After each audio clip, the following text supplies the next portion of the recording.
Hey everyone, today I wanted to talk to you about why traditional OCD recovery systems that are given by the doctors don't really work well, and just go over some of those details and how you can improve it if you are receiving traditional OCD recovery help.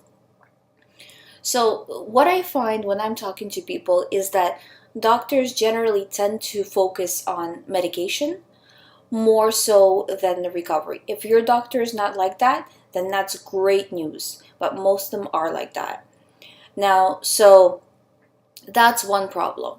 The second problem is that doctors are not really explaining the process of recovery. So they're not saying why the person has these specific thoughts, why they are feeling better, why they're feeling worse, what's causing the situation, what they need to do to recover. They're not going over the process, so the person doesn't understand the mechanics of OCD. So they become almost like, well, they do become a victim of OCD where something is happening to them and they're not understanding what is happening or why it is happening, right? And this is how what I try to do different in terms of talking to people is I try to explain and really make sure that the person needs to become an expert in their recovery, become an expert in OCD. That's how they recover, is the more you know about this disorder, the faster your recovery is going to be, because this disorder is based entirely on fear. So if you take the fear away, it goes. It doesn't have anything else to stick by. And the way you take the fear away is by adding knowledge. If you start to understand, okay, well, I was doing reassurance yesterday, now I feel worse. Or I was doing good yesterday with not seeking reassurance, not going back to the thoughts, and today I'm actually feeling better. You start to understand how OCD works, and it always works very kind of like play by numbers, it's really always the same.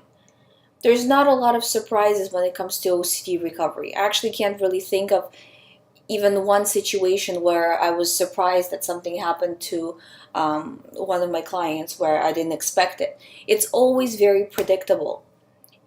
And when you start to understand those patterns, and because you're seeing these themes pop up for you over and over again, so the more you start to understand the pattern, the less afraid you are. So again, how you can fix that if you are getting just regular OCD recovery system from your doctor. What you need to do is you need to start doing more research on OCD. Now, you have to be careful with that, because when you're going online, you want to make sure that you're doing a research on OCD generally and not specifically in terms of your theme, where you start to get into, well, is this an OCD thought? Is this not an OCD thought? Let me see how many other people are having this thought. Becoming very kind of trying to solve it and trying to get reassurance that you do really have OCD. So you want to steer away from that, but at the same time, listen to, not to, promote my channel, but listening to my channel, or there's a few channels on YouTube that are really, really good that go over these details, so you need to become an expert in it. Because I find that out of all of these things, this is the most critical part, because you can take medication while you are recovering. As long as you're doing the work, the medication will fall away by itself, because you'll see that you don't need it, and your doctor will see that you don't need it at some point as you're progressing further in your recovery. So that's not really a big issue. But if you're not understanding the process, it is a big issue, because everything that comes up, every thought, every feeling will scare you. But if you know that, okay, it's normal to get these feelings when you have OCD, this is standard, this is a very common theme, I'm not paying attention, I know when I don't pay attention it gets better, I know when I do pay attention it gets worse. When you understand all of these mechanisms of OCD, it can't scare you, it can't surprise you. There is no, because the element of surprise really adds and builds the fear. So if that doesn't happen, then you have a lot of your recovery will happen when you do the work. But if you do the work blindly without knowing how OCD works, it's a lot more difficult. So your chances improve a lot when you know what you're doing. you know. And a lot of it is because OCD is all about repetition, so repeating to your brain over and over again that this situation doesn't matter, this situation is OCD, you know. The more you do that, the more you train your brain, because before what happened is basically you trained your brain through fear, through going back and thinking about the situation. You trained your brain to think that this is important somehow. So your brain started to send you more and more of these thoughts. Now you have to undo that. So there is a lot of repetition. But as you do this repetition, you will see that you are improving, and you will also see these patterns come out more and more, where you will start to recognize them just because you are seeing them again and again. But paying attention to it, noticing it, even if your doctor that isn't doing that, right? You should be noticing that. Why am I feeling this way? Not just how I'm feeling, not just feeling bad that I'm feeling this way, right? But why am I feeling this way? And there's always an explanation. It's either, if you're feeling worse, it's either stress from real life, and this could be positive or negative stress. So say like something like getting married, having a baby.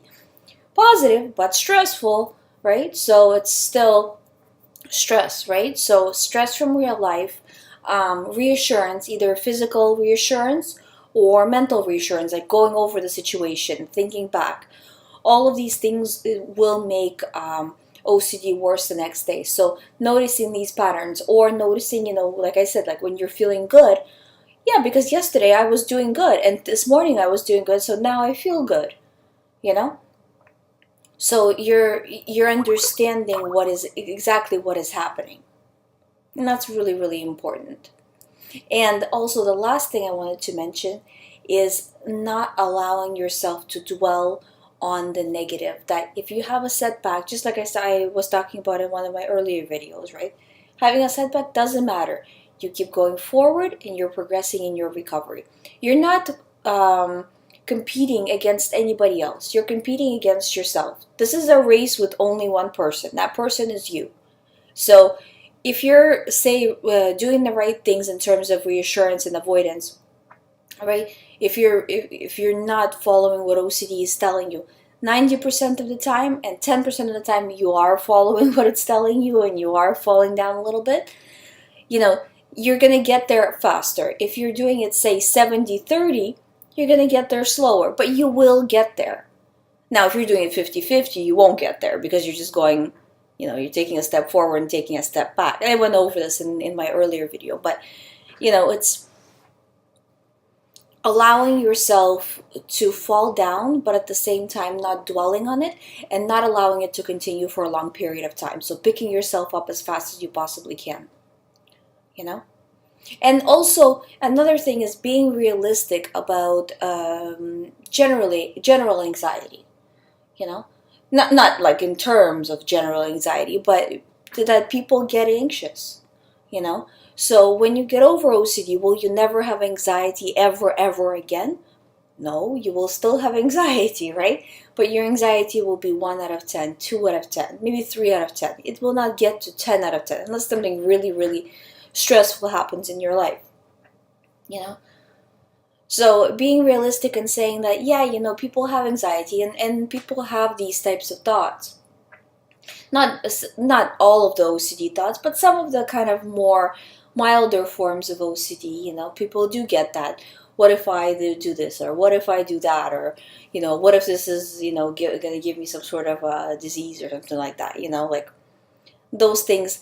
They can trigger a person, but on a much milder level, a person who doesn't have OCD.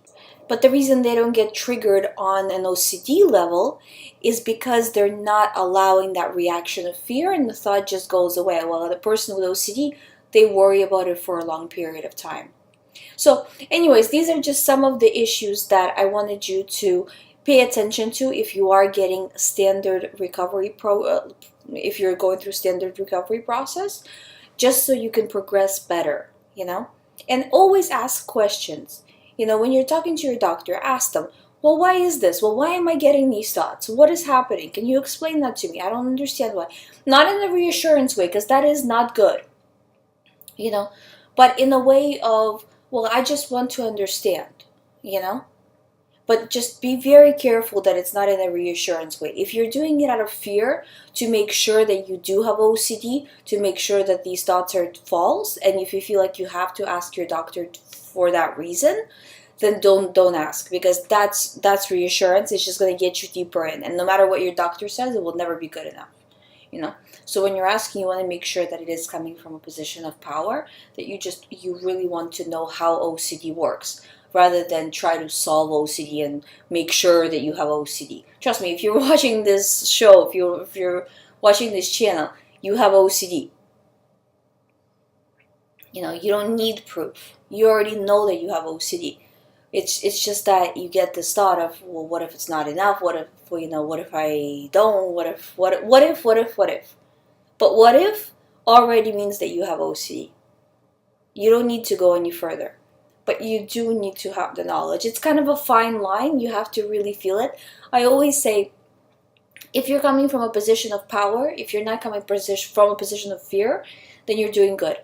If you start to feel you're coming from a position of fear, that you feel like you feel scared, you're sending that message to your brain, you need to switch it, because that's really bad, and that's taking a step back, and you have to be accountable for that. Well, how many steps back am I going to take before I get back to recovery? So this is just some of the things I wanted to mention. I hope this helps you. If you have any questions, please let me know. You can always visit youhaveocd.com for more information. There are ebooks, articles. There's a recovery program there. That's one-on-one with me. If you want me to reply to a question in depth, I can do so. I can't really do so in email right now just because I'm getting so many emails, but I can do it on the show. Everything remains private. Nobody's going to know it was you.